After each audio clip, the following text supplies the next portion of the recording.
ಅಣ್ಣನಾದ ಶ್ರೀಹರಿ, ನೀನು ಹೇಳಿದ ವಾರ್ತೆಯು ನನಗೆ ಸ್ವಲ್ಪವಾಗಿ ತಿಳಿಯದು.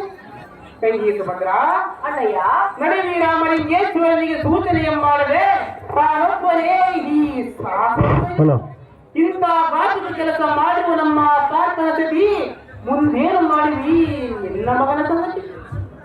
ಅಣ್ಣನಾದ ಶ್ರೀಹರಿ, ತಂಗಿ ಸುಭದ್ರ, ನೀನು ಹೇಳುವುದು ನಿಜ. ಆದರೆ ಅಣ್ಣನಾದ ಬಲರಾಮನು ಗುರಿ ಹಿರಿಯರ ಎದುರಿಗೆ ಮಗಳನ್ನು ಕೊಡುತ್ತೆಂದು ಆಡವನ್ನು ಮಾಡಿ ಈಗ ತಿಳಿಯುತ್ತಿರುವನು. ತಂಗಿ ಸುಭದ್ರ, ಕೌರವರ ಮಗನಾದ ಲಕ್ಷ್ಮಣಿಗೆ ಮಗಳನ್ನು ಕೊಡುತ್ತೆಂದು ಹೇಳುತ್ತೇವಲ್ಲ, ಇದಕ್ಕೆ ಗತಿಯನ್ನು ಮಾಡಬೇಕು ಅಣ್ಣ. ತಂಗಿ ಸುಭದ್ರ, ಅಣ್ಣಯ್ಯ, ಇದೇನು ವಿಚಿತ್ರವಾದ ಸುದ್ದಿಯನ್ನು ಹೇಳುತ್ತೀರಿ?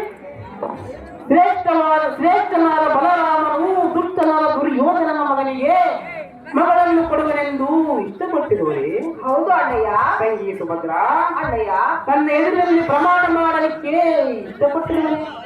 ತಂಗಿ ಸುಭದ್ರ, ಅಣ್ಣನಾದ ಶ್ರೀಹರಿ, ನನ್ನ ಎದುರಿನಲ್ಲಿ ಪ್ರಮಾಣ ಮಾಡಿ ಹಾಡಿದ ಮಾತುಗಳನ್ನು ಮರೆತು ಬಿಟ್ಟಿರುವನು ಏನೋ? ಅದೇನೋ ಕೇಳೋಣ ನಡಿಯಮ್ಮ ತಂಗಿ.